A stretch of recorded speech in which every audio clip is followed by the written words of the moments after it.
Hello my dear students. आज की इस वीडियो में हम बात करने वाले हैं एक बहुत इंपॉर्टेंट टॉपिक के बारे में, that is conversion of capital asset into stock in trade as per section 45(2). But ऐसा हो सकता है कि मान लीजिए किसी का कोई बिजनेस है और उसके पास कुछ एक्स्ट्रा कैपिटल एसेट्स भी पड़ी हुई हैं, तो वो अपनी पर्सनल कैपिटल एसेट को अपने ही बिजनेस में स्टॉक की तरह कन्वर्ट कर देता है। फॉर एग्जांपल, अगर किसी के पास पुरानी गाड़ियों का बिजनेस है और अगर किसी के पास पर्सनल अपने घर में इस्तेमाल करने की कैपिटल एसेट में एक होंडा सिटी भी है, तो वो अपनी ही होंडा सिटी को अपनी ही गाड़ियों के बिजनेस में स्टॉक में कन्वर्ट कर रहा है और अपने बिजनेस के थ्रू वो आगे किसी कस्टमर को बेच देगा। इसी तरह फॉर एग्जांपल, अगर किसी का ज्वेलरी का बिजनेस है और अपने घर में पड़ी हुई ज्वेलरी या ऑर्नामेंट्स को वो अपने ही बिजनेस के स्टॉक में कन्वर्ट कर देता है, तो इस प्रोसीजर में कैसे निकलती है कैपिटल गेन और कैसे निकलता है बिजनेस इनकम, हम ये दोनों चीज़ें देखेंगे। मैंने अभी आपसे क्या बोला, कन्वर्शन ऑफ कैपिटल एसेट एक पर्सन की किस में कन्वर्ट हो गई, इनटू स्टॉक इन ट्रेड, अपने ही बिजनेस के स्टॉक में कन्वर्ट हो गई। इस कन्वर्जन के प्रोसीजर को ट्रांसफर कहा जाता है। It is treated as transfer. Since transfer हुआ है तो कैपिटल गेन भी हो सकता है उस पर्सन को और कैपिटल लॉस भी हो सकता है। सिंस वो बिजनेस उसी पर्सन का है तो वो अपने आप को नुकसान तो होने नहीं देगा, तो वो चाहेगा कि उसे कुछ ना कुछ ज़्यादा वैल्यू अपने ही कैपिटल एसेट की मिल जाए, तो कैपिटल गेन होने के ज़्यादा चांसेस हैं। देन बात होती है स्टॉक जब उसके बिजनेस में आ गया है तो क्या वो स्टॉक को पड़े रखने के लिए लेकर आया है अपने बिजनेस में? नहीं, वो किसी को आगे बेच देगा। किसी कस्टमर को जब सेल करेगा तो डेफिनेटली वो उसकी कोशिश रहेगी कि वो उसे प्रॉफिट पर बेचे। तो अब जो प्रॉफिट निकल कर आएगा that is your business income. एक कैपिटल एसेट जब बिजनेस में आई तो पर्सन को हुआ गेन, और जब वो स्टॉक बिजनेस से कस्टमर तक गया तब हुई बिजनेस इनकम। तो हमने इस प्रोसीजर के अंदर देखा कि दो तरह की इनकम हमारे एसएससी को हो रही हैं। तो ये दो अलग अलग एपिसोड टाइम पीरियड्स भी निकल कर आते हैं। 2 episodes are: number 1, it will be treated as transfer of previous year in which capital asset is converted। जिस प्रीवियस ईयर में उसने अपनी कैपिटल एसेट को स्टॉक में कन्वर्ट किया है उस साल का उसको ट्रांसफर माना जाएगा। उस साल का, किस साल का? जिस प्रीवियस ईयर में उसने अपनी कैपिटल एसेट को स्टॉक में कन्वर्ट किया है। ट्रांसफर तो उस साल माना गया है, लेकिन कैपिटल गेन अभी नहीं कैलकुलेट किया जाएगा, कैपिटल गेन अभी अराइज नहीं हुआ है। तो जो दूसरा टाइम पीरियड, दूसरा इंपॉर्टेंट मूवमेंट आता है, दूसरा एपिसोड जो है, that is capital gain will arise in the previous year in which set stock is sold transfer to the customer. और कैपिटल गेन भी तब अराइज होगा जब उसने जो स्टॉक अपने बिजनेस को ट्रांसफर किया था, जब वो कस्टमर तक चला जाएगा तब ही कैपिटल गेन राइज होगा and business income will also arise at that time. For example, मैं एक छोटा सा आपके लिए एग्जाम्पल लेती हूँ। फॉर एग्जाम्पल, मिस्टर एक्स है। मिस्टर एक्स ने अगस्त 2018 में अपने ज्वेलरी को अपने बिजनेस में ट्रांसफर कर दिया, बिजनेस में कन्वर्ट, स्टॉक की तरह कन्वर्ट कर दिया है। स्टॉक कन्वर्जन हो गया है, अपनी कैपिटल एसेट कन्वर्ट हो गई है स्टॉक में। कैपिटल एसेट जो की थी jewellery, that has been converted into stock. तो ये जो टाइम पीरियड है अगस्त 2018, इस टाइम पीरियड को हम कहेंगे ट्रांसफर हो गया। लेकिन अभी हुआ कुछ भी नहीं है, हमारे ना ही कैपिटल गेन अराइज हुआ है ना ही हमारा बिजनेस इनकम अराइज हुआ है। देन आया है टाइम पीरियड दिसंबर 2020, सपोज 7 दिसंबर 2020। अब इस तारीख को इस ज्वेलरी को किसी कस्टमर मिस्टर वाई को बेच दिया गया, तो इस डेट पर ही निकल कर आया है कैपिटल गेन, जो कि लिया जाएगा 2020-21 के टोटल इनकम के अंदर। कैपिटल गेन भी तभी निकल कर आएगा और बिजनेस इनकम भी तभी निकल कर आएगी। बिजनेस इनकम कैसे निकलेगी कि हमारे बिजनेस ने मिस्टर एक्स ये सामान, ये ज्वेलरी कितने में एक्वायर करी थी उससे पता चलेगा, और बेचा कितने में है तो निकल कर आएगी बिजनेस इनकम। और कैपिटल गेन कैसे पता चलेगा कि हमारे मिस्टर एक्स ने ये ज्वेलरी खरीदी कितने में थी और उसने अपने बिजनेस को बेची कितने में है, या उस डेट ऑफ कन्वर्जन पे उसकी वैल्यू कितनी थी। तो आइए हम इसकी टेक्निकलिटीज में चलते हैं। दो फुल वैल्यू ऑफ कंसिडरेशन, जब आप कैपिटल गेन निकालते हैं तो जो आपको कंसिडरेशन चाहिए होता है, जो सेल प्राइस चाहिए होता है, फुल वैल्यू ऑफ कंसिडरेशन, वो क्या होगी ट्रांसफर के लिए, क्या मानी जाएगी? Fair market value of the asset on the date of conversion. Conversion की तारीख पर उस ज्वेलरी की, उस होंडा सिटी की फेयर मार्केट वैल्यू कितनी थी कन्वर्जन की डेट पर, वही होगा उसका फुल वैल्यू ऑफ कंसिडरेशन। और बिजनेस इनकम कैसे निकलेगी कि आपने मिस्टर वाई को, जो थर्ड पर्सन, जो सेकंड पर्सन आपसे कस्टमर एक सामान लेकर चला गया है, उसको आपने कितने में बेचा, minus fair market value on the date of conversion, कि जब बिजनेस में ये स्टॉक की तरह कन्वर्ट किया गया था उस तारीख पर उसकी फेयर मार्केट वैल्यू कितनी थी, क्योंकि इसी रेट पर तो बिजनेस ने एक्वायर किया था। तो selling price minus cost price will give you the business income.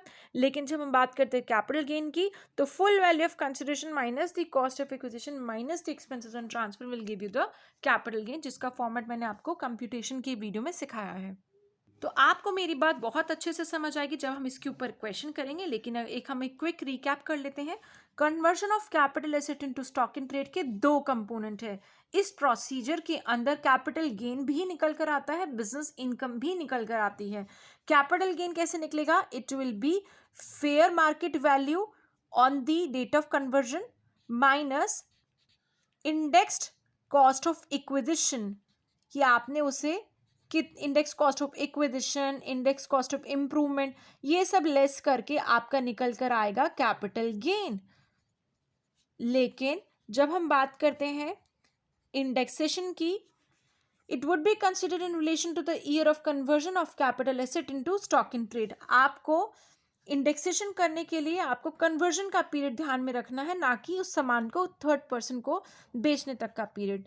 बात आती है बिजनेस इनकम की। बिजनेस इनकम के लिए सेल प्राइस, कि आपने कस्टमर को कितने में वो सामान बेचा, माइनस बिजनेस ने कितने में एक्वायर किया था मिस्टर एक्स से, that is the fair market value on date of conversion. जिस डेट पर ये कैपिटल एसेट कन्वर्ट करी गई थी स्टॉक में, उस तारीख पर उस सामान की फेयर मार्केट वैल्यू कितनी थी, तो पता चल जाएगा selling price minus cost price, and this will give you the figure of business income. और कैपिटल गेन निकालने के लिए we need to do the full value of consideration minus index cost of acquisition. और यहाँ पर full value of consideration कितनी है, कि हमारे बिजनेस ने हमारे मिस्टर एक्स के सामान को कितने में एक्वायर किया, और कितने में एक्वायर किया है, जो कन्वर्जन की तारीख पर उस सामान की फेयर मार्केट वैल्यू चल रही थी उतने में ही एक्वायर किया है। So, an important point that is to be noted is that both the capital gain and business income are chargeable to tax in the year in which stock in trade is sold or otherwise transferred. दोनों ही components capital gain और business income पर उसी previous year पर की income के अंदर include करके tax लगाया जाएगा जिस साल ये स्टॉक किसी पर्सन को, किसी कस्टमर को आगे ट्रांसफर कर दिया है, बेच दिया गया है। तो आइए क्वेश्चन देखते हैं इसके ऊपर। Mr. X invested rupees 1,50,000 on purchase of gold ornaments on 4th January 2005. 2005 में उसने अपने पर्सनल इस्तेमाल के लिए गोल्ड ऑर्नामेंट्स खरीदे हैं 1.5 लाख में। He holds the gold ornament as investment. On 12th January 2016, he started a business of dealing in jewelry. 2016 में उसने एक ज्वेलरी का बिजनेस स्टार्ट किया and converts his holding into stock, और अपने ही बिजनेस में अपने पुराने पड़े हुए ऑर्नामेंट्स को स्टॉक की तरह कन्वर्ट कर दिया। The market value of the gold ornaments as in the date of the conversion was 4 lakh. जिस डेट पर 12 जनवरी 2016 को कन्वर्ट किया गया उस डेट पर फेयर मार्केट वैल्यू थी 4 लाख। तो आइए कुछ इंपॉर्टेंट बातें लिखते हैं। Conversion took place on 12th January 2016। Conversion कब हुआ है? अपने ही कैपिटल एसेट को अपनी स्टॉक में कन्वर्ट कब किया? 12 जनवरी 2016 को। देयरफॉर ट्रांसफर क्या माना जाएगा? कौन से प्रीवियस ईयर में हुआ? 2015-16 में ट्रांसफर हुआ है। But capital gain will arise in the year, capital gain तो तभी अराइज होगा, या बिजनेस इनकम तो तभी अराइज होगी जब ये ऑर्नामेंट्स किसी कस्टमर को बेच दिए जाएंगे। Capital gain will arise in previous year. देखते हैं कौन से साल में हुआ। And therefore x credited his capital account by 4 lakh. तो 4 लाख के स्टॉक में इन्वेस्ट किया और 4 लाख से उसकी कैपिटल क्रिएट हो गई। And debited his stock account by 4 lakh. तो स्टॉक अकाउंट में 4 लाख डेबिट फिगर शो कर रहा है। The gold ornaments are now reflected in the business of X as stock in trade. These gold ornaments were sold in the previous year 2021 for a sum of 5 lakh. यही gold ornaments किसी customer को 2020-21 में 5 लाख के बेच दिए गए, तो capital gain कब राइज होगा? It will rise in the previous year 2020-21। सो हम बात कर रहे हैं असेसमेंट ईयर 21-22 की बात कर रहे हैं। तो आइए कैपिटल गेन निकाल के देखते हैं कितना आता है हमारा। सो कैपिटल गेन निकालने के लिए हमें लेना होगा, कैपिटल गेन निकालने के लिए मैंने आपको फॉर्मेट बताया है, full value of consideration minus index cost of acquisition. तो यहाँ पर फुल वैल्यू ऑफ कंसिडरेशन कितनी होगी? फुल वैल्यू ऑफ कंसिडरेशन मैंने अभी अभी आपको इसी वीडियो में बताया है, it will be fair market value of these ornaments as on date of conversion. जब गोल्ड ऑर्नामेंट्स को अपने घर की कैपिटल एसेट से अपने बिजनेस के स्टॉक के रूप में कन्वर्ट कर दिया गया, उस तारीख पर इन ऑर्नामेंट्स की मार्केट वैल्यू थी 4 लाख रुपए, लेकिन ये उसने खरीदे थे सन 2005 में 1.5 लाख के। तो इंडेक्स कॉस्ट ऑफ एक्विजिशन कैसे निकलेगी? कन्वर्जन ये खरीदे गए थे 2005 में, 4 जनवरी 2005 का मतलब है प्रीवियस ईयर फाइनेंशियल ईयर 2004-5। इस साल का CII है 113 और प्रीवियस ईयर 15-16 में उसने अपने गोल्ड ऑर्नामेंट्स अपने बिजनेस के स्टॉक में कन्वर्ट कर दिए। उस साल का CII है 254 और ये गोल्ड ऑर्नामेंट्स उसने खरीदे थे 4 जनवरी 2005 मतलब कि 2004-5 में। उस साल का CII है 113। तो हम लेस करेंगे 1.5 लाख का, मल्टीप्लाई करेंगे 254 से, डिवाइड करेंगे 113 से, and using the calculator I will find out the value. So it is coming out to be 3,37,168 and your answer is 62,832. That is your long-term capital gain of assessment year 21-22. Now comes the point, the computation of business income. अब वो अपनी business income calculate करके दिखाएंगे हम आपको, computation of business income.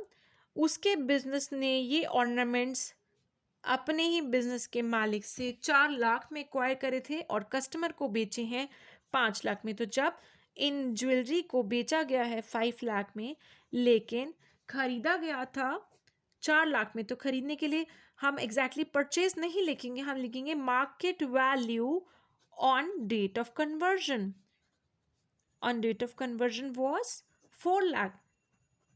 So 4 lakh rupees less करके हमें पता चला कि उसके बिजनेस को 1 लाख रुपए का फायदा हुआ है. Business income is ₹1 lakh, and that's it for this video. I hope you understood the question and the concept of conversion of capital asset into stock in trade. There is also a topic of stock in trade into capital asset that is not that important for my students of BCom program of Delhi University. So in case you have any query, please put your queries in the comment section below. I will try best to shoot the other concepts as well for the students of other universities. But for the time being, I am focusing on the main topics that are being covered in the students in the syllabus of Delhi University students BCom program. In my next videos, I'll be talking about similar more concepts but different unique concept. Do watch out my next video and stay connected. Bye bye for now.